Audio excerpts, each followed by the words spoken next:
ਹੁਣ ਆਪਾਂ ਗੁਰੂ ਤੇਗ ਬਹਾਦਰ ਦੀ ਗੱਲ ਕਰਨੀ ਅੱਜ, क्योंकि 19 तरीक ਨੂੰ ਸਾਰੇ ਸੰਸਾਰ ਵਿੱਚ ਗੁਰੂ ਤੇਗ ਬਹਾਦਰ ਗੁਰਪੁਰਬ ਮਨਾਇਆ ਜਾ ਰਿਹਾ 19 ਦਸੰਬਰ ਨੂੰ। ਗੁਰੂ ਤੇਗ ਬਹਾਦਰ ਦਾ ਜਨਮ ਅੰਮ੍ਰਿਤਸਰ ਦੇ ਵਿੱਚ ਗੁਰੂ ਹਰਗੋਬਿੰਦ ਸਾਹਿਬ ਦੇ ਘਰ ਮਾਤਾ ਨਾਨਕੀ ਦੇ ਕੁੱਖੋਂ ਹੋਇਆ 1621 ਦੇ ਵਿੱਚ। ਪਹਿਲਾ ਨਾਮ ਸੀ ਤਿਆਗਮੱਲ। ਜਦੋਂ ਕਹਿੰਦੇ ਬਾਬਾ ਤਿਆਗਮੱਲ ਦੇ ਭਰਾ ਦਾ ਵਿਆਹ ਸੀ ਬਾਬਾ ਗੁਰਦਿੱਤਾ ਜੀ ਦਾ, ਉਸ ਸਮੇਂ ਬਾਬਾ ਤਿਆਗਮੱਲ ਦੀ ਬਚਪਨ ਉਮਰ ਸੀਗੀ ਜੀ। ਜਦੋਂ ਬਰਾਤ ਚੜ੍ਹ ਰਹੀ ਆ ਉਸ ਸਮੇਂ ਬਾਬਾ ਤਿਆਗਮੱਲ ਨੇ ਦੇਖਿਆ ਕਿ ਬੱਚਾ ਹੈ ਗਰੀਬ, ਜਿਹਦੇ ਵਸਤਰ ਨਹੀਂ ਪਾਏ ਹੋਏ, ਅੱਗੇ ਆਉਣ ਦੀ ਕੋਸ਼ਿਸ਼ ਕਰਦਾ, ਪਰ ਉਹ ਬੱਚਾ ਨੂੰ ਲੋਕ ਫੜ ਕੇ ਪਿੱਛੇ ਕਰ ਦਿੰਦੇ ਆ ਵੀ ਜਾ ਪਿੱਛੇ ਚੱਲ, ਤੂੰ ਤੇਰੇ ਵਸਤਰ ਨਹੀਂ ਪਾਏ ਹੋਏ। ਜਦੋਂ ਬਾਬਾ ਤਿਆਗਮੱਲ ਜੀ ਦੇਖਿਆ ਵੀ ਇਸ ਬੱਚੇ ਦੇ ਵਸਤਰ ਨਹੀਂ ਹਨ, ਲੋਕ ਪਿੱਛੇ ਕਰ ਦਿੰਦੇ ਆ, ਵੀ ਕੋਸ਼ਿਸ਼ ਕਰਦਾ ਬਰਾਤ ਦੇਖਣੇ ਅੱਗੇ ਆਉਣ ਦੀ। ਬਾਬਾ ਤਿਆਗਮੱਲ ਜੀ ਨੇ ਆਪਣੇ ਵਸਤਰ ਲਾਹੇ ਅਤੇ ਉਸ ਬੱਚੇ ਦੇ ਪਵਾ ਦਿੱਤੇ। ਜਿਸ ਸਮੇਂ ਬਾਬਾ ਗੁਰਦਿੱਤਾ ਜੀ ਦਾ ਵਿਆਹ ਸੀਗਾ ਜੀ, ਗੁਰੂ ਹਰਗੋਬਿੰਦ ਸਾਹਿਬ ਸਾਹਿਬਜ਼ਾਦੇ ਬਾਬਾ ਗੁਰਦਿੱਤਾ ਜੀ ਦਾ ਵਿਆਹ ਸੀ, ਅਤੇ ਬਾਬਾ ਤਿਆਗਮੱਲ ਜੀ ਸਗੇ ਭਰਾ ਦਾ ਵਿਆਹ ਸੀ ਬਾਬਾ ਗੁਰਦਿੱਤਾ ਜੀ ਦਾ। ਗੁਰੂ ਹਰਗੋਬਿੰਦ ਸਾਹਿਬ ਜੀ ਸੋਚਣ ਲੱਗੇ ਵੀ ਜਿਸ ਕਾਰਜ ਵਾਸਤੇ ਮੇਰਾ ਸਾਹਿਬਜ਼ਾਦਾ ਆਇਆ ਉਹ ਕਾਰਜ ਮੇਰੇ ਸਾਹਿਬਜ਼ਾਦੇ ਬਾਬਾ ਤਿਆਗਮੱਲ ਨੇ ਸ਼ੁਰੂ ਵੀ ਕਰ ਦਿੱਤਾ ਹੈ। ਉਸ ਤੋਂ ਬਾਅਦ ਜੋ ਕਰਤਾਰਪੁਰ ਦੀ ਜੰਗ ਹੋਈ ਆ ਜੀ, ਜਿਸ ਦੇ ਵਿੱਚ ਪੈਂਦੇ ਖਾਂ ਅਤੇ ਕਾਲੇ ਖਾਂ ਲੜ ਕੇ ਆਇਆ ਸੀ, ਜੋ ਚੌਥੀ ਜੰਗ ਆ ਜੀ, ਇਸ ਦੇ ਵਿੱਚ ਬਾਬਾ ਤਿਆਗਮੱਲ ਜੀ ਨੇ ਬਹੁਤ ਹੀ ਜ਼ੋਰ ਦਿਖਾਏ। ਗੁਰੂ ਹਰਗੋਬਿੰਦ ਸਾਹਿਬ ਕਹਿਣ ਲੱਗੇ, ਭਾਈ ਇਹ ਮੇਰਾ ਤਿਆਗਮੱਲ ਨਹੀਂ ਹੈ, ਇਹਦਾ ਮੇਰਾ ਤੇਗ ਬਹਾਦਰ ਆ। ਉਸ ਸਮੇਂ 9ਵੇਂ ਪਾਤਸ਼ਾਹ ਨਾਂ ਨਾ ਜੀ ਬਾਬਾ ਤਿਆਗਮੱਲ ਦੇ ਨਾਂ ਬਾਬਾ ਤੇਗ ਬਹਾਦਰ ਜੀ ਪਿਆ ਸੀ। ਉਸ ਤੋਂ ਬਾਅਦ ਗੀਤਪੁਰ ਸਾਹਿਬ ਰਿਹਾ ਗੁਰੂ ਹਰਗੋਬਿੰਦ ਸਾਹਿਬ ਨੇ ਪਰਿਵਾਰ ਦੇ ਨਾਲ। ਗੁਰੂ ਹਰਗੋਬਿੰਦ ਸਾਹਿਬ ਨੇ ਜਿਸ ਸਮੇਂ ਕਹਿੰਦੇ ਆਪਣੇ ਪੋਤੇ ਗੁਰੂ ਹਰਿ ਗੁਰੂ ਦੇ ਬਰਾਬਰ ਕੀਤਾ ਸੀ, ਉਸ ਸਮੇਂ ਹੀ ਬਾਬਾ ਤੇਗ ਬਹਾਦਰ ਜੀ, ਮਾਤਾ ਨਾਨਕੀ ਜੀ ਬਾਬੇ ਬਕਾਲੇ ਵਿਖੇ ਆ ਗਏ ਸਨ, ਕਿਉਂਕਿ ਲੰਬੀ ਤਿਆਰੀ ਕਰਨੀ ਸੀ ਸੰਘਰਸ਼ ਵਾਸਤੇ। ਗੁਰੂ ਹਰਗੋਬਿੰਦ ਸਾਹਿਬ ਜੀ ਨੇ ਆਪਣੇ ਪੋਤਰੇ ਗੁਰੂ ਹਰਿ ਗੁਰੂ ਦੇ ਬਰਾਬਰ ਕੀਤਾ। ਉਸ ਤੋਂ ਬਾਅਦ ਗੁਰੂ ਹਰਿ ਸਾਹਿਬ ਜੀ ਨੇ ਆਪਣੇ ਸਾਹਿਬਜ਼ਾਦੇ ਗੁਰੂ ਹਰਕ੍ਰਿਸ਼ਨ ਸਾਹਿਬ ਗੁਰੂ ਦੇ ਬਰਾਬਰ ਕੀਤਾ ਸੀਗਾ। ਜਿਸ ਸਮੇਂ ਕਹਿੰਦੇ ਗੁਰੂ ਹਰਕ੍ਰਿਸ਼ਨ ਸਾਹਿਬ ਦਿੱਲੀ ਗਏ ਸਨ, ਉੱਥੇ ਕਾਫੀ ਰੋਗ ਫੈਲਿਆ ਹੋਇਆ ਸੀ। ਸਿੱਖਾਂ ਨੂੰ ਕਹਿ ਕੇ ਕੀਰਤਪੁਰ ਸਾਹਿਬ ਤੋਂ ਦਵਾਈਆਂ ਵੀ ਮੰਗਾਈਆਂ ਅਤੇ ਇਲਾਜ ਵੀ ਕੀਤਾ ਦਿੱਲੀ ਦੇ ਲੋਕਾਂ ਦਾ। ਪਰ ਗੁਰੂ ਹਰਕ੍ਰਿਸ਼ਨ ਸਾਹਿਬ ਕਹਿੰਦੇ ਸਿੱਖਾਂ ਨੂੰ ਵੀ ਸਾਡਾ ਸਮਾਂ ਨੇੜੇ ਆ ਚੁੱਕਿਆ ਜੋਤ ਜੋਤ ਸਮਾਉਣ ਦਾ। ਸਿੱਖਾਂ ਨੂੰ ਇਕੱਠੇ ਕੀਤਾ 8ਵੇਂ ਪਾਤਸ਼ਾਹ ਨੇ। ਜੋਤੀ ਜੋਤ ਸਮਾਉਣ ਤੋਂ ਪਹਿਲਾਂ ਕਹਿੰਦੇ 8ਵੇਂ ਪਾਤਸ਼ਾਹ ਗੁਰੂ ਹਰਕ੍ਰਿਸ਼ਨ ਸਾਹਿਬ ਨੇ ਕਿਹਾ ਸੀ, ਬਾਬਾ ਬਸੇ ਗ੍ਰਾਮ ਬਕਾਲੇ। ਜਦੋਂ ਕਹਿੰਦੇ ਭਾਈ ਮੱਖਣ ਸ਼ਾਹ ਲਵਾਣਾ ਕੀਰਤਪੁਰ ਸਾਹਿਬ ਆਇਆ, ਪੁੱਛਿਆ ਵੀ ਗੁਰੂ ਹਰਕ੍ਰਿਸ਼ਨ ਸਾਹਿਬ ਕਿੱਥੇ ਹਨ। ਸਿੱਖ ਕਹਿਣ ਲੱਗੇ ਗੁਰੂ ਹਰਕ੍ਰਿਸ਼ਨ ਸਾਹਿਬ ਤਾਂ ਦਿੱਲੀ ਹਨ, ਅਤੇ ਮੱਖਣ ਸ਼ਾਹ ਲਵਾਣਾ ਦਿੱਲੀ ਪਹੁੰਚਿਆ ਆਪਣੇ ਸਾਥੀ ਨਾਲ, 500 ਸਾਥੀ ਸਾਹਿਬ ਦੀ ਮੱਖਣ ਸਿੰਘ ਲਵਾਣੇ ਨਾਲ, ਕਿਉਂਕਿ ਭਾਈ ਮੱਖਣ ਸਿੰਘ ਲਵਾਣਾ ਅੰਤਰਰਾਸ਼ਟਰੀ ਵਪਾਰੀ ਸੀ ਇੱਕ। ਜੋ ਦਿੱਲੀ ਪਹੁੰਚਿਆ, ਦਿੱਲੀ ਪੁੱਛਿਆ ਸਿੱਖਾਂ ਨੂੰ ਜਾ ਕੇ ਵੀ 8ਵੇਂ ਪਾਤਸ਼ਾਹ ਗੁਰੂ ਹਰਕ੍ਰਿਸ਼ਨ ਸਾਹਿਬ, ਤਾਂ ਸਿੱਖ ਕਹਿਣ ਲੱਗੇ ਵੀ 8ਵੇਂ ਪਾਤਸ਼ਾਹ ਜੋਤੀ ਜੋਤ ਸਮਾ ਚੁੱਕੇ ਹਨ, ਪਰ ਜੋਤੀ ਜੋਤ ਸਮਾਉਣ ਤੋਂ ਪਹਿਲਾਂ ਉਹਨਾਂ ਨੇ ਕਿਹਾ ਸੀ ਬਾਬਾ ਬਸੇ ਗ੍ਰਾਮ ਬਕਾਲੇ। ਭਾਈ ਮੱਖਣ ਸ਼ਾਹ ਲਵਾਣਾ ਆਪਣੇ ਸਾਥੀਆਂ ਨੂੰ ਨਾਲ ਲੈ ਕੇ ਇੱਕ ਅੰਤਰਰਾਸ਼ਟਰੀ ਵਪਾਰੀ ਅਤੇ ਸਿੱਖ ਕੌਮ ਦਾ ਪ੍ਰਚਾਰਕ ਵੀ ਬਹੁਤ ਤਗੜਾ ਸੀ ਭਾਈ ਮੱਖਣ ਸ਼ਾਹ ਲਵਾਣਾ। ਜਦੋਂ ਬਾਬੇ ਬਕਾਲੇ ਆ ਕੇ ਦੇਖਿਆ ਵੀ ਪਖੰਡੀ 22 ਮੰਜ਼ਿਲਾਂ ਲਾਈ ਬੈਠੇ ਆ,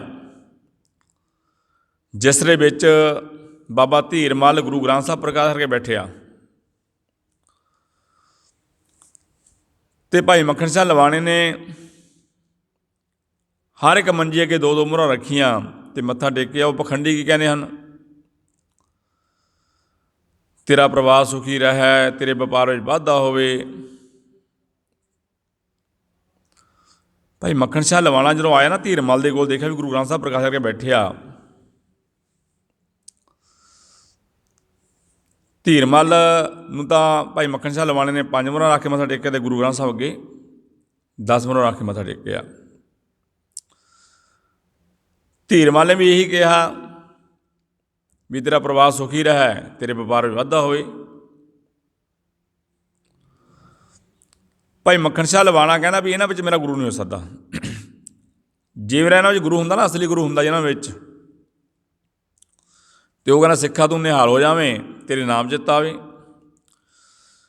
फिर भाई मक्खण शाह लवाणे ने कि सिख नूं पुछया भी होर कोई है? वो कहना भी है, बाबा तेग बहादुर जी हैं, पर थोड़ी इत्थों दूरी ते रहिंदे आ।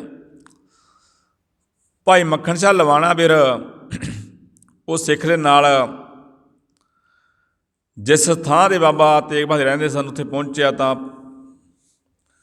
भाई मक्खण शाह लवाणा नाल 500 साथी नाल सन जी, क्यों अंतरराष्ट्रीय व्यापारी सी। गुरु तेग बहादुर जी पुछण लग गया अपनी माता नानक जी, बाहर रौला बड़ा पा रहा, कौन आया? माता नानकी ने बाहर जाके देखिया तो भाई मक्खण शाह लवाणा आया तो 500 साथी नाल ने। जो माता नानकी ने देखिया, सारी गल दसी गुरु तेग बहादुर ने, आ के उन्हें साहिबजादे गुरु तेग बहादुर जी नूं। गुरु तेग बहादुर जी कहण लगे, देखो जिन्हें गुरु घर आउणा सी अपने परिवार नाल आउणा, निमरता नाल आउंदा, ये 500 आदमी लैके आया, बड़ा रौला पै रहा बाहर, ये हंकार नाल आया। असीं मक्खण शाह लवाणे नूं दर्शन देने। गुरु तेग बहादुर जी कहण लगे, सारी गल माता नानक ने जाके दसी भी मक्खण शाह लवाणे नूं देख, जो मेरा साहिबजादा कहना है गुरु तेग बहादुर जी भी तुसीं हंकार नाल आए हो, बंदे लैके तुसीं परिवार नाल आउणा सी अपने नाल, कि तुसीं निमरता नाल आउणा सी। भाई मक्खण शाह लवाणा कहना भी साडों गलती हो गई है माता जी, भी मैं माफ़ी मंगदा इस गल की। हाँ, निमरता नाल आउणा चाहिए सानूं, कि अपना सैकटरी बनाउणा, प्रधान बना, घर छड्ड के आउणा चाहिए, गुरु घर निमरता नाल आउणा चाहिए। जो गलती मन्नी तां माता नानक जी ने अपने साहिबजादे जाके दस्सिया अंदर भी भाई मक्खण शाह लवाणा गलती मंनदा अपनी।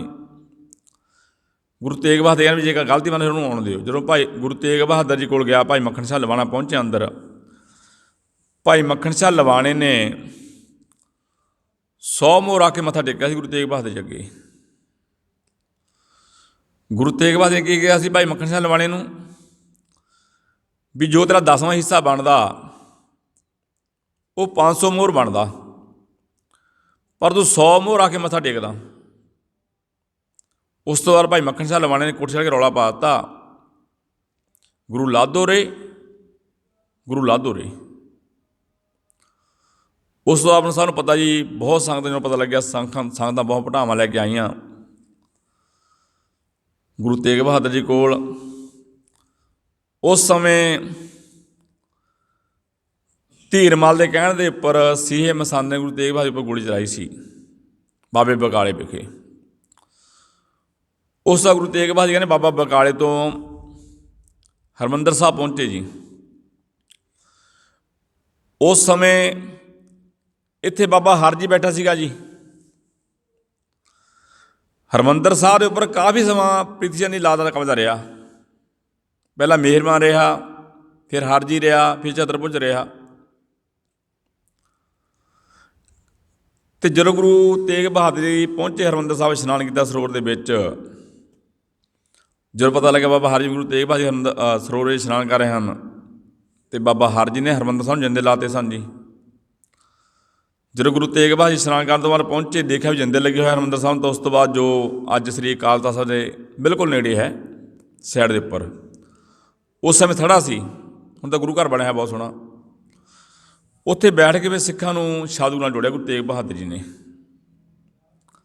उस गुरु तेग बहादुर जी पिंड बल्ला गए, ये नेड़े है जी उत्थों अंमृतसर के विच ही आ पिंड बल्ला। उत्थे गुरु तेग बहादुर जी ने कहा सी बई माइयां रब रजाइयां ते भगती लाइयां। जो माइयां ने वो परमात्मा की रजा में रहिंदियां हन ते भगती भी करदियां हन। अज ये चीज़ देखने को मिल रही है जी। गुरु घर में ना सवेरे अमृत वेले माइयां की गिणती हमेशा ही वध हुंदी है। किसी गुरु घर जाके देख लो तुसीं, हालांकि साडियां मातावां साडियां भैणां घरां दे विच सवेरे 4 बजे उठ के शाम तक काम करदे, 16-17 घंटे काम करदे हैं, कोई टाइम नहीं है लगातार। पर फिर भी गुरु घर आके अमृत वेले हाज़री भरदियां ने। बीबियां ने गिणती गल हमेशा ही वध हुंदियां जी। 9वें पातशाह का कहा है वचन अज भी पूरा हो रहा गुरु तेग बहादुर जी का, माइयां रब रजाइयां ते भगती लाइयां। उस तो गुरु तेग बहादुर जी कहने बल्ले तो चले, कीरतपुर साहब पहुंचे। कीरतपुर साहब पहुंच के फिर जो जमीन है आनंदपुर साहब की गल करिए आपां, ਇਹ ਜ਼ਮੀਨ ਸੀਗੀ ਦੀਪ ਚੰਦ ਦੀ। ਗੁਰੂ ਤੇਗ ਬਹਾਦਰ ਇਹ ਜ਼ਮੀਨ ਆਪ ਮੁੱਲ ਖਰੀਦੀ ਸੀ। ਜਿਸ ਦਾ ਨਾਂ ਪਹਿਲਾਂ ਮਾਖੋਵਾਲ ਸੀ, ਜਦੋਂ ਗੁਰੂ ਤੇਗ ਬਹਾਦਰ ਦੀ ਜ਼ਮੀਨ ਖਰੀਦ ਲਈ ਉਸ ਦਾ ਨਾਂ ਉਸ ਤੋਂ ਬਾਅਦ ਪਿਆ ਨਾਂ ਚੱਕ ਨਾਨਕੀ। ਉਸ ਤੋਂ ਬਾਅਦ ਗੁਰੂ ਤੇਗ ਬਹਾਦਰ ਜੀ ਨੇ ਇਹ ਜ਼ਮੀਨ ਖਰੀਦੀ, ਸਿੱਖਾਂ ਦਾ ਸਥਾਨ ਬਣਾਇਆ ਇਹ। ਉਸ ਤੋਂ ਗੁਰੂ ਤੇਗ ਬਹਾਦਰ ਜੀ ਇੱਥੋਂ ਚੱਲ ਕੇ ਪਟਨੇ ਸ਼ਹਿਰ ਪਹੁੰਚੇ ਸਨ ਜੀ। ਇਹ ਸਾਲਸਰਾਹੇ ਜੌਹਰੀ ਨਾਲ ਨਾ ਜਦੋਂ ਪਹਿਲੇ ਪਾਤਸ਼ਾਹ ਗੁਰੂ ਨਾਨਕ ਦੇਵ ਜੀ ਭਾਈ ਮਰਦਾਨੇ ਨਾਲ ਪਹੁੰਚੇ ਸਨ, ਸਾਨੂੰ ਸਮਝ ਆ ਜਾਵੇ ਜੀ। ਥੋੜ੍ਹੀ ਗੱਲ ਵਿਚਾਰ ਸੁਣਨ ਵਾਲੀ ਹੈ ਜੀ, ਗੁਰੂ ਦਾ ਕਿਹਾ ਹੋਇਆ ਵਚਨ ਕਿਵੇਂ ਪੂਰਾ ਹੁੰਦਾ। ਗੁਰੂ ਨਾਨਕ ਦੇਵ ਜੀ ਨੇ ਭਾਈ ਮਰਦਾਨਾ ਜਦੋਂ ਗਏ ਸਨ ਪਟਨਾ ਸ਼ਹਿਰ ਦੇ ਵਿੱਚ, ਉਸ ਸਮੇਂ ਇੱਕ ਲਾਲਤਾ ਭਾਈ ਮਰਦਾਨਾ ਜੀ ਨੂੰ ਵੀ ਇਸ ਲਾਲ ਦੀ ਪਰਖ ਕਰਾਓ। ਜਦੋਂ ਭਾਈ ਮਰਦਾਨਾ ਜੀ ਕਹਿੰਦੇ ਪਹਿਲਾਂ ਗਿਆ ਕਿਸੇ ਮਠਿਆਈ ਵਾਲੇ ਨੂੰ ਕਹਿਣ ਲੱਗੇ ਵੀ ਆਹ ਲਾਲ ਦਿੱਤਾ ਗੁਰੂ ਨੇ, ਵੀ ਇਹਦੀ ਕਿੰਨੀ ਕੀਮਤ ਹੋ ਸਕਦੀ। ਹੁਣ ਦੇਖੋ ਜੋ ਬੰਦੇ ਕੋਲ ਉਹੀ ਦੇਊਗਾ। ਉਹ ਕਹਿੰਦਾ ਵੀ 5-10 ਕਿਲੋ ਮੈਂ ਤੈਨੂੰ ਮਠਿਆਈ ਦੇ ਸਕਦਾ, ਇੰਨੀ ਕੀਮਤ ਹੋਊਗੀ ਜੀ। ਭਾਈ ਮਰਦਾਨਾ ਜੀ ਕਹਿੰਦੇ ਉਸ ਹਲਵਾਈ ਨੂੰ ਵੀ ਇਸ ਦੀ ਕੀਮਤ ਬਹੁਤ ਆ। ਕੁਝ ਹੋਰ ਦੁਕਾਨਾਂ 'ਤੇ ਵੀ ਗਿਆ, ਫਿਰ ਇੱਕ ਕਿਸੇ ਨੇ ਦੱਸਿਆ ਵੀ ਦੇਖ ਸਾਡੇ ਪਟਨਾ ਸ਼ਹਿਰ ਦੇ ਵਿੱਚ ਇੱਕ ਸਾਲਸਰਾਏ ਜੌਹਰੀ ਰਹਿੰਦਾ, ਵੀ ਉਹ ਸਿਆਣਾ ਬਹੁਤ ਆ, ਉਹ ਇਸ ਚੀਜ਼ ਦੀ ਪਰਖ ਕਰ ਸਕਦਾ। ਜਦੋਂ ਭਾਈ ਮਰਦਾਨਾ ਜੀ ਨੇ ਪੁੱਛ ਪੱਛ ਕੇ ਉਹਦੇ ਕੋਲ ਗਿਆ, ਸਾਲਸਰਾਏ ਜੌਹਰੀ ਕੋਲ ਪਹੁੰਚਿਆ। ਸਾਲਸਰਾਏ ਜੌਹਰੀ ਨੂੰ ਜੋ ਲਾਲ ਦਿਖਾਇਆ, ਸਾਲਸਰਾਏ ਜੌਹਰੀ ਬੜਾ ਹੈਰਾਨ ਹੋਇਆ ਵੀ ਇਹਦੀ ਤਾਂ ਕੀਮਤ ਬਹੁਤ ਆ। ਉਹਨਾਂ ਸਮਿਆਂ ਵਿੱਚ ਜੀ, ਮੈਂ 1520 ਦੀ ਗੱਲ ਕਰ ਰਿਹਾ, ਉਹਨਾਂ ਸਮਿਆਂ ਵਿੱਚ ਸਾਲਸਰਾਏ ਜੌਹਰੀ ਨੇ ਉਸ ਲਾਲ ਨੂੰ ਦੇਖਣ ਦਾ 100 ਰੁਪਏ ਭੇਟਾ ਕੀਤਾ ਸੀ। 100 ਰੁਪਏ ਭੇਟਾ ਕੀਤਾ ਸੀਗਾ। ਸਾਲਸਰਾਏ ਜੌਹਰੀ ਵੀ ਕਹਿਣ ਲੱਗਿਆ ਭਾਈ ਮਰਦਾਨਾ ਜੀ ਨੂੰ ਵੀ ਜਿਸ ਨੇ ਤੁਹਾਨੂੰ ਲਾਲ ਦਿੱਤਾ ਨਾ, ਮੈਨੂੰ ਉਹਨਾਂ ਦੇ ਦਰਸ਼ਨ ਕਰਾਓ। ਸਾਲਸਰਾਏ ਜੌਹਰੀ ਭਾਈ ਮਰਦਾਨਾ ਜੀ ਨਾਲ ਜਦੋਂ ਗੁਰੂ ਨਾਨਕ ਦੇਵ ਜੀ ਕੋਲ ਪਹੁੰਚਿਆ, ਦੱਸਿਆ ਵੀ ਇਹਦੀ ਕੀਮਤ ਬਹੁਤ ਆ। ਗੁਰੂ ਨਾਨਕ ਦੇਵ ਜੀ ਕਹਿੰਦਾ ਕਿ ਸਾਲਸਰਾਏ ਜੌਹਰੀ ਨੂੰ ਵੀ ਦੇਖ, ਤੂੰ ਜੌਹਰੀਆਂ ਦੇ ਲਾਲ ਦੀ ਪਰਖ ਕਰ ਲਈ, ਤਾਂ ਕਿ ਜੀਵਨ ਆਪਣੀ ਜ਼ਿੰਦਗੀ 'ਚ ਪਰਖ ਕੀਤੀ ਵੀ ਇਹ ਪਰਮਾਤਮਾ ਨੇ ਜਨਮ ਦਿੱਤਾ, ਇਸ ਸਰੀਰ ਜੰਮ ਦੀ ਜਾਂ ਕੀਮਤ ਬਹੁਤ ਆ। ਹੀਰੇ ਜੈਸਾ ਜਨਮ ਹੈ ਕੌਡੀ ਬਦਲ ਜਾ, ਇਹਦੀ ਵੀ ਪਰਖ ਕਰ। ਸਾਲਸਰਾਏ ਜੌਹਰੀ ਕਹਿਣ ਲੱਗਿਆ, ਪਹਿਲੇ ਪਾਤਸ਼ਾਹ ਨੂੰ ਹੱਥ ਜੋੜ ਕੇ ਬੇਨਤੀ ਕਰਨ ਲੱਗਿਆ, ਗੁਰੂ ਜੀ ਤੁਸੀਂ ਮੇਰੀ ਹਵੇਲੀ ਵਿੱਚ ਚਰਨ ਪਾਓ, ਮੇਰੇ ਘਰ ਚਰਨ ਪਾਓ। ਗੁਰੂ ਨਾਨਕ ਦੇਵ ਨੇ ਕੀ ਕਿਹਾ ਸੀਗਾ? ਗੁਰੂ ਨਾਨਕ ਦੇਵ ਜੀ ਕਹਿੰਦੇ ਸਾਲਸਰਾਏ ਜੌਹਰੀ ਨੂੰ ਵੀ ਦੇਖ ਵੀ ਹੁਣ ਤੁਹਾਡੇ ਕੋਲ ਸਮਾਂ ਘੱਟ ਆ, ਅਸੀਂ ਤੇਰੇ ਘਰ ਆਵਾਂਗੇ ਜ਼ਰੂਰ, 1-2 ਸਾਲ ਨਹੀਂ ਕਈ ਸਾਲ ਰਹਿ ਕੇ ਜਾਵਾਂਗੇ। ਉਸ ਤੋਂ ਬਾਅਦ ਕਹਿੰਦੇ ਆਵਾਂਗੇ ਅਸੀਂ 10ਵੇਂ ਜਨਮ ਵਿੱਚ। ਪਹਿਲੇ ਪਾਤਸ਼ਾਹ ਨੇ ਕਹਿਤਾ ਸੀਗਾ ਜੀ 1520 ਦੇ ਵਿੱਚ, ਆਵਾਂਗੇ ਜ਼ਰੂਰ, ਤੇਰੇ ਘਰ 1-2 ਘੰਟੇ ਨਹੀਂ, 2-3 ਸਾਲ ਨਹੀਂ ਕਈ ਸਾਲ ਰਹਿ ਕੇ ਜਾਵਾਂਗੇ, ਆਵਾਂਗੇ 10ਵੇਂ ਜਨਮ ਦੇ ਵਿੱਚ। ਹੁਣ ਗੁਰੂ ਤੇਗ ਬਹਾਦਰ ਜੀ ਆਪਾਂ ਗੱਲ ਇਹ ਵੀ ਅਨੰਦਪੁਰ ਸਾਹਿਬ ਘਾਟਾ ਥੋੜ੍ਹਾ ਸੀ, ਗੁਰੂ ਜੀ ਨੇ ਆਪ ਜਗ੍ਹਾ ਖਰੀਦੀ ਮੁੱਲ। ਜੋ ਅਨੰਦਪੁਰ ਸਾਹਿਬ ਆ ਇਹ ਮਾਖੋਵਾਲ ਸੀ ਦਾ ਨਾਂ ਪਹਿਲਾਂ, ਫਿਰ ਚੱਕ ਨਾਨਕੀ ਪਿਆ, ਉਸ ਤੋਂ ਬਾਅਦ ਅਨੰਦਪੁਰ ਸਾਹਿਬ ਪਿਆ। ਗੁਰੂ ਤੇਗ ਬਹਾਦਰ ਜੀ ਨੇ ਪਟਨਾ ਸ਼ਹਿਰ ਦੇ ਵਿੱਚ ਮਾਤਾ ਗੁਜਰ ਕੌਰ ਜੀ ਨੂੰ, ਮਾਮਾ ਕਿਰਪਾਲ ਚੰਦ, ਭਾਈ ਮਨੀ ਸਿੰਘ ਵੀ ਨਾਲੇ ਰਿਹਾ ਜੀ ਗੁਰੂ ਤੇਗ ਬਹਾਦਰ ਜੀ। ਉੱਥੇ ਛੱਡ ਕੇ ਗੁਰੂ ਤੇਗ ਬਹਾਦਰ ਜੀ ਫਿਰ ਭੂਟਾਨ, ਅਸਾਮ ਵੱਲ ਸਿੱਖੀ ਦਾ ਪ੍ਰਚਾਰ ਕਰਨ ਵਾਸਤੇ ਗਏ ਸਨ। ਹਾਲਾਂਕਿ ਗੁਰੂ ਤੇਗ ਬਹਾਦਰ ਵਿਆਹ ਉਹਨੂੰ ਕਈ ਸਾਲ ਹੋ ਗਏ ਸਨ ਜੀ, ਕਈ ਸਾਲ ਹੋ ਗਏ ਸੀ। ਉਸ ਸਮੇਂ ਗੁਰੂ ਤੇਗ ਬਹਾਦਰ ਦੀ ਉਮਰ 45 ਸਾਲ ਦੀ ਸੀ, ਮਾਤਾ ਗੁਜਰ ਕੌਰ ਜੀ ਦੀ ਉਮਰ 42 ਸਾਲ ਦੀ ਸੀ, ਜਦੋਂ ਬਾਦਸ਼ਾਹ ਦਰਵੇਸ਼ ਗੁਰੂ ਗੋਬਿੰਦ ਸਿੰਘ ਜੀ ਪ੍ਰਗਟ ਹੋਏ ਪਟਨਾ ਸ਼ਹਿਰ ਵਿੱਚ 1666 ਦੇ ਵਿੱਚ। ਪਹਿਲੇ ਪਾਤਸ਼ਾਹ ਦਾ ਕੀਤਾ ਹੋਇਆ ਵਚਨ ਪੂਰਾ ਹੋਇਆ ਸੀਗਾ। ਉਸ ਤੋਂ ਵੀ ਕਹਿੰਦੇ 3 ਸਾਲ ਬਾਅਦ ਆਏ ਗੁਰੂ ਤੇਗ ਬਹਾਦਰ ਜੀ ਵਾਪਸ ਅਸਾਮ ਤੋਂ। ਜਿਸ ਬਾਗ 'ਚ ਮਿਲੇ ਸਨ ਗੁਰੂ ਤੇਗ ਬਹਾਦਰ ਜੀ ਆਪਣੇ ਸਾਹਿਬਜ਼ਾਦੇ ਗੁਰੂ ਗੋਬਿੰਦ ਸਿੰਘ ਜੀ ਨੂੰ, ਜਾਂ ਗੁਰੂ ਗੋਬਿੰਦ ਰਾਜ ਜੀ ਕਹੀਏ ਆਪਾਂ, ਉਸ ਸਮੇਂ ਕਹਿੰਦੇ ਹੁਣ ਅੱਜ ਉਹ ਗੁਰੂ ਕਾ ਬਾਗ ਕਹਿੰਦੇ ਆਪਾਂ, ਉਹ ਬਾਗ ਹਰਾ ਭਰਾ ਹੋ ਗਿਆ ਸੀਗਾ। ਉਸ ਦਾ ਗੁਰੂ ਤੇਗ ਬਹਾਦਰ ਜੀ ਮਾਤਾ ਗੁਜਰ ਕੌਰ ਜੀ ਨੂੰ, ਮਾਮਾ ਕਿਰਪਾਲ ਚੰਦ ਜੀ ਨੂੰ ਅਤੇ ਭਾਈ ਮਨੀ ਸਿੰਘ ਨੂੰ ਕਹਿ ਕੇ ਇਹ ਆਏ। ਆਪਣੇ ਸਾਹਿਬਜ਼ਾਦੇ, ਛੋਟਾ ਸੀ ਉਦੋਂ ਤਾਂ, ਬਚਨ ਸੀ ਗੁਰੂ ਗੋਬਿੰਦ ਰਾਏ ਜੀ ਦੀ, ਵੀ ਅਸੀਂ ਪੰਜਾਬ ਚੱਲੇ ਹਾਂ ਅਨੰਦਪੁਰ ਸਾਹਿਬ। ਜਦੋਂ ਤੁਹਾਨੂੰ ਸੁਨੇਹਾ ਲਾਈ ਅਸੀਂ ਉਦੋਂ ਤੁਸੀਂ ਵਾਪਸ ਆਉਣਾ। ਗੁਰੂ ਤੇਗ ਬਹਾਦਰ ਨੇ ਫਿਰ ਅਨੰਦਪੁਰ ਸਾਹਿਬ ਆ ਕੇ ਸਿੱਖਾਂ ਨੂੰ ਸਾਧੂ ਗੁਰੂ ਨਾਲ ਜੋੜਿਆ, ਫਿਰ ਸਿੱਖਾਂ ਨੂੰ ਭੇਜਿਆ ਪਟਨਾ ਸ਼ਹਿਰ ਵੀ ਜਾਓ ਤੁਸੀਂ। ਉਸ ਸਮੇਂ ਗੁਰੂ ਤੇਗ ਬਹਾਦਰ ਦੀ ਮਾਤਾ ਵੀ ਨਾਨਕ ਸੀ ਨਾ, ਗੁਰੂ ਤੇਗ ਬਹਾਦਰ ਦੀ ਮਾਤਾ ਨਾਨਕ ਜੀ ਨਾਲ ਸਨ, ਵੀ ਮੇਰੀ ਮਾਤਾ ਨਾਨਕੀ ਜੀ ਹੈ ਜਾਂ ਮੇਰੇ ਮਹਿਲ ਹਨ।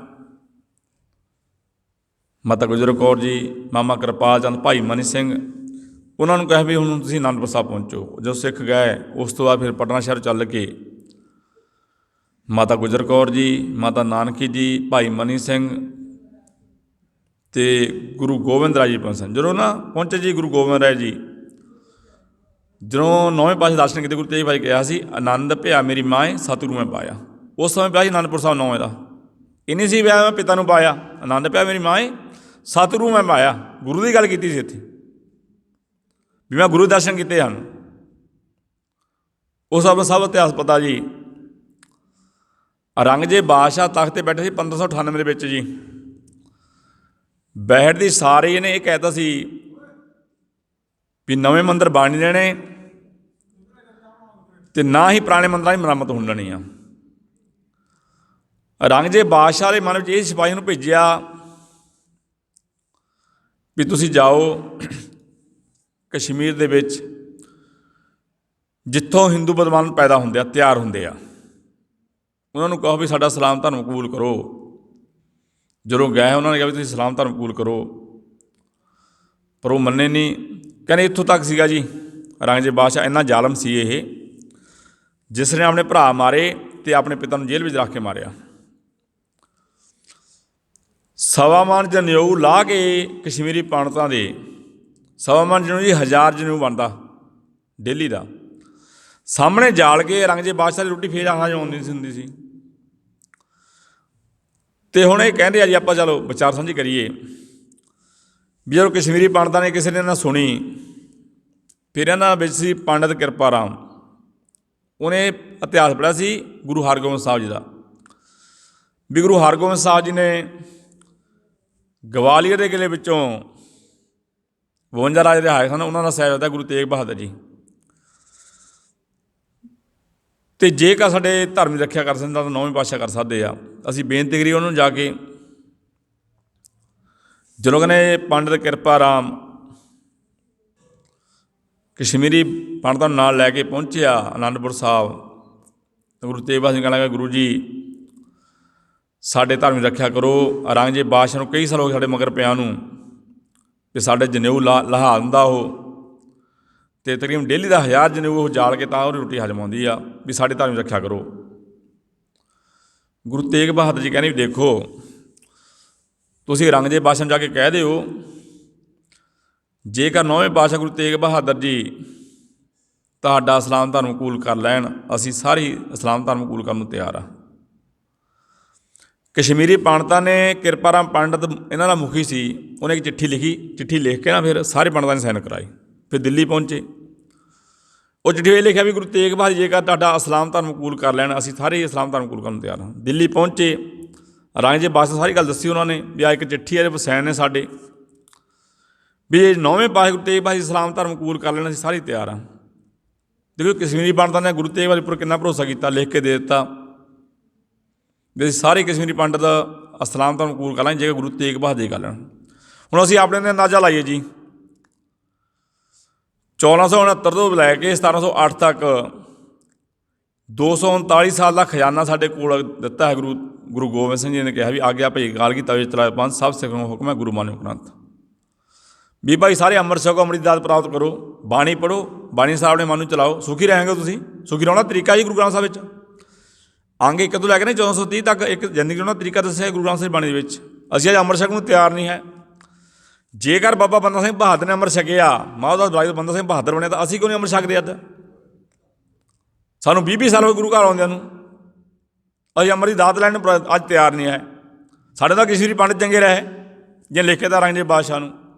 ਚਲੋ ਆਪਾਂ ਗੱਲ ਕਰੀਏ ਵੀ ਗੁਰੂ ਤੇਗ ਬਹਾਦਰ ਜੀ ਫਿਰ ਅਨੰਦਪੁਰ ਸਾਹਿਬ ਚੱਲ ਕੇ ਪਟਿਆਲੇ ਪਹੁੰਚੇ। ਪਟਿਆਲੇ ਤੋਂ ਗੁਰੂ ਤੇਗ ਆਗਰੇ ਤੋਂ ਗ੍ਰਿਫਤਾਰ ਕੀਤਾ ਗਿਆ। ਉਸ ਸਮੇਂ ਕਹਿੰਦੇ ਜੀ ਗੁਰੂ ਤੇਗ ਬਹਾਦਰ ਜੀ ਨਾਲ 5 ਸਿੱਖ ਸਨ, ਭਾਈ ਦਿਆਲਾ ਜੀ, ਭਾਈ ਮਤੀ ਦਾਸ, ਭਾਈ ਸਤੀ ਦਾਸ, ਭਾਈ ਜੈਤਾ ਜੀ, 5 ਸਿੱਖ ਸਨ। ਅਤੇ ਉੱਥੋਂ ਫਿਰ ਗ੍ਰਿਫਤਾਰ ਕਰਕੇ ਭਾਈ ਦਿਆਲਾ ਜੀ ਨੂੰ, ਭਾਈ ਮਤੀ ਦਾਸ ਨੂੰ, ਭਾਈ ਸਤੀ ਦਾਸ ਜੀ ਨੂੰ ਅਤੇ ਗੁਰੂ ਤੇਗ ਬਹਾਦਰ ਨੂੰ ਲੈ ਕੇ ਗਏ। ਪਹਿਲਾਂ ਕਹਿੰਦੇ ਕੋਠੀ 'ਚ ਭੁੱਖੇ ਰੱਖਿਆ ਗਿਆ। ਫਿਰ ਪੁੱਛਿਆ ਗਿਆ ਵੀ ਤੁਸੀਂ ਇਸਲਾਮ ਧਰਮ ਕਬੂਲ ਕਰਦੇ ਹੋ? ਪਹਿਲਾਂ ਭਾਈ ਦਿਆਲਾ ਜੀ ਨੂੰ ਪੁੱਛਿਆ ਗਿਆ, ਭਾਈ ਦਿਆਲੇ ਕਹਿੰਦੇ ਨਹੀਂ ਅਸੀਂ ਇਸਲਾਮ ਧਰਮ ਕਬੂਲ ਨਹੀਂ ਕਰਦੇ। ਉਹ ਕਹਿੰਦੇ ਫਿਰ ਮੌਤ। ਭਾਈ ਦਿਆਲੇ ਕਹਿੰਦੇ ਤਿਆਰ ਹਾਂ ਮੈਂ। ਉਸ ਤੋਂ ਬਾਅਦ ਭਾਈ ਮਤੀ ਦਾਸ ਜੀ ਨੂੰ ਪੁੱਛਿਆ ਗਿਆ। ਭਾਈ ਮਤੀ ਦਾਸ ਜੀ ਨੇ ਇਹ ਕਿਹਾ ਵੀ ਦੇਖੋ ਤੁਹਾਡਾ ਇਸਲਾਮ ਧਰਮ ਤਾਂ ਅਸੀਂ ਕਬੂਲ ਨਹੀਂ ਕਰਦੇ, ਪਰ ਸਾਨੂੰ ਮੌਤ ਪ੍ਰਵਾਨ ਆ। ਇਸ ਤਰ੍ਹਾਂ ਹੀ ਭਾਈ ਸਤੀ ਦਾਸ ਨੂੰ ਪੁੱਛਿਆ ਗਿਆ। ਸਤੀ ਦਾਸ ਜੀ ਵੀ ਕਹਿੰਦੇ ਵੀ ਮੈਨੂੰ ਵੀ ਮੌਤ ਪ੍ਰਵਾਨ ਆ, ਮੈਂ ਤੁਹਾਡਾ ਇਸਲਾਮ ਧਰਮ ਨਹੀਂ ਕਬੂਲ ਕਰਦਾ। ਉਸ ਤੋਂ ਬਾਅਦ ਗੁਰੂ ਤੇਗ ਬਹਾਦਰ ਜੀ ਨੂੰ ਪੁੱਛਿਆ ਗਿਆ ਵੀ ਜੇਕਰ ਤੁਸੀਂ ਇਸਲਾਮ ਧਰਮ ਕਬੂਲ ਕਰ ਲਵੋ ਤੁਹਾਨੂੰ ਛੱਡ ਦਿੱਤਾ ਜਾਵੇਗਾ। ਗੁਰੂ ਤੇਗ ਬਹਾਦਰ ਕਹਿੰਦੇ ਇਹ ਨਹੀਂ ਹੋ, ਧੱਕੇ ਨਾਲ ਨਹੀਂ ਹੋ ਸਕਦਾ। ਗੁਰੂ ਤੇਗ ਬਹਾਦਰ ਨੇ ਇਸਲਾਮ ਧਰਮ ਨਹੀਂ ਕਬੂਲ ਕੀਤਾ, ਸਾਨੂੰ ਪਤਾ। ਫਿਰ ਔਰੰਗਜ਼ੇਬ ਬਾਦਸ਼ਾਹ ਦੇ ਵਿੱਚ ਇਹ ਮਨ ਵਿੱਚ ਇਹ ਵੀ ਸੀ ਗੱਲ ਵੀ ਜੇ ਗੁਰੂ ਤੇਗ ਬਹਾਦਰ ਸਾਹਮਣੇ ਸਿੱਖਾਂ ਨੂੰ ਸ਼ਹੀਦ ਕੀਤਾ ਜਾਏ ਉਹ ਤਸੀਹੇ ਦੇ ਕੇ ਫਿਰ ਵੀ ਨੌਵੇਂ ਪਾਤਸ਼ਾਹ ਮੰਨ ਜਾਣਗੇ। ਉਹਦੇ ਵਾਸਤੇ ਨਾ ਔਰੰਗਜ਼ੇਬ ਬਾਦਸ਼ਾਹ ਦਾ ਇੱਕ ਬੰਦਾ ਸੀ ਗੁਰੂ ਤੇਗ ਬਹਾਦਰ ਜੀ। ਕਹਿੰਦੇ ਗੁਰੂ ਤੇਗ ਬਹਾਦਰ ਦੇ ਸਾਹਮਣੇ ਪਹਿਲਾਂ ਭਾਈ ਮਤੀ ਦਾਸ ਜੀ ਨੂੰ ਆਰੇ ਨਾਲ ਚੀਰ ਕੇ ਸ਼ਹੀਦ ਕੀਤਾ ਗਿਆ। ਫਿਰ ਭਾਈ ਸਤੀ ਦਾਸ ਜੀ ਨੂੰ ਰੂਮੇ ਲਪੇਟ ਕੇ ਭਾਈ ਦਿਆਲਾ ਜੀ ਨੂੰ ਦੇਗੇ ਵਿੱਚ ਵਾਲਿਆ ਗਿਆ। ਸਾਨੂੰ ਆਪਨੂੰ ਪਤਾ ਜੀ ਸ਼ਹੀਦ ਹੋਏ ਸਾਹਮਣੇ ਗੁਰੂ ਤੇਗ ਬਹਾਦਰ ਜੀ।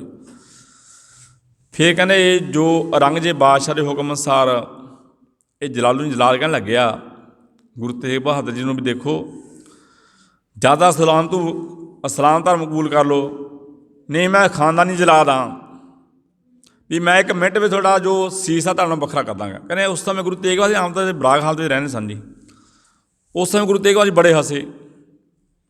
ਉਹਨੂੰ ਕਹਿਣ ਲੱਗੇ ਜਲਾਲੁਦੀਨ ਜਲਾਲ ਨੂੰ ਵੀ ਜੇਕਰ ਤੂੰ ਖਾਨਦਾਨੀ ਜਲਾਦ ਆ ਨਾ ਅਤੇ ਮੈਂ ਵੀ ਖਾਨਦਾਨੀ ਗੁਰੂ ਅਰਜਨ ਦੇਵ ਜੀ ਸ਼ਹੀਦ ਦਾ ਪੋਤਰਾ ਹਾਂ ਵੀ ਆਪਣਾ ਪਰਮਾਤਮਾ ਨੇ ਬੜਾ ਮੇਲ ਕਰਾਇਆ ਵੀ ਪਰਮਾਤਮਾ ਦਾ ਵੀ ਸ਼ੁਕਰਾਨਾ ਚੰਗਾ ਮੇਲ ਕਰਾਇਆ ਆਪਣਾ।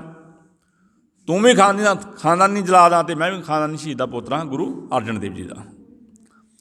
ਉਸ ਤੋਂ ਅਗਲੇ ਗੁਰੂ ਤੇਗ ਬਹਾਦਰ ਨੇ ਦਿੱਲੀ ਦੇ ਵਿੱਚ ਧਾਰਨ ਸੀਸ ਵੱਖਰਾ ਕੀਤਾ ਜਲਾਲੁਦੀਨ ਜਲਾਦ ਨੇ। ਉਸ ਤੋਂ ਆਪ ਨੂੰ ਸਾਨੂੰ ਪਤਾ ਜੀ ਭਾਈ ਜੈਤਾ ਜੀ ਸੀਸ ਲੈ ਕੇ ਆਏ ਸਨ ਗੁਰੂ ਤੇਗ ਬਹਾਦਰ ਜੀ ਦਾ। ਅਤੇ ਅਨੰਦਪੁਰ ਸਾਹਿਬ ਵੇਖੇ ਇਹੋ ਜਿਹੀ ਸੰਸਾਰ ਵਿੱਚ ਕੋਈ ਮਾਤਾ ਨਹੀਂ ਹੋਣੀ ਜਿਸ ਨੇ ਮਾਤਾ ਗੁਜਰ ਕੌਰ ਜੀ ਹੰਸ ਆਰਵਾਲ ਦੇ ਵਿੱਚ ਜਿਸ ਨੇ ਆਪਣੇ ਪਤੀ ਗੁਰੂ ਤੇਗ ਬਹਾਦਰ ਇਕੱਲਾ ਸੀਸ ਆਪਣੀ ਗੋਦੇ 'ਚ ਪਵਾਇਆ ਸੀ। ਇਹੋ ਜਿਹਾ ਵੀ ਗੁਰੂ ਨੇ ਦੁਨੀਆ ਵਿੱਚ ਕੋਈ ਸਾਹਿਬਜ਼ਾਦਾ ਨਹੀਂ ਹੋਣਾ। ਬਾਦਸ਼ਾਹ ਦਰਵੇਸ਼ ਗੁਰੂ ਗੋਬਿੰਦ ਸਿੰਘ ਜੀ ਨੇ ਆਪਣੇ ਪਿਤਾ ਗੁਰੂ ਤੇਗ ਬਹਾਦਰ ਜੀ ਦੇ ਇਕੱਲਾ ਸੀਸ ਦਾ ਸੰਸਕਾਰ ਕੀਤਾ ਸੀ। ਕੋਈ ਨਹੀਂ ਦੁਨੀਆ ਵਿੱਚ ਹੋਣਾ। 1675 ਵਿੱਚ ਸ਼ਹੀਦੀ ਹੋਈ ਸੀ ਗੁਰੂ ਤੇਗ ਬਹਾਦਰ ਜੀ ਦੀ।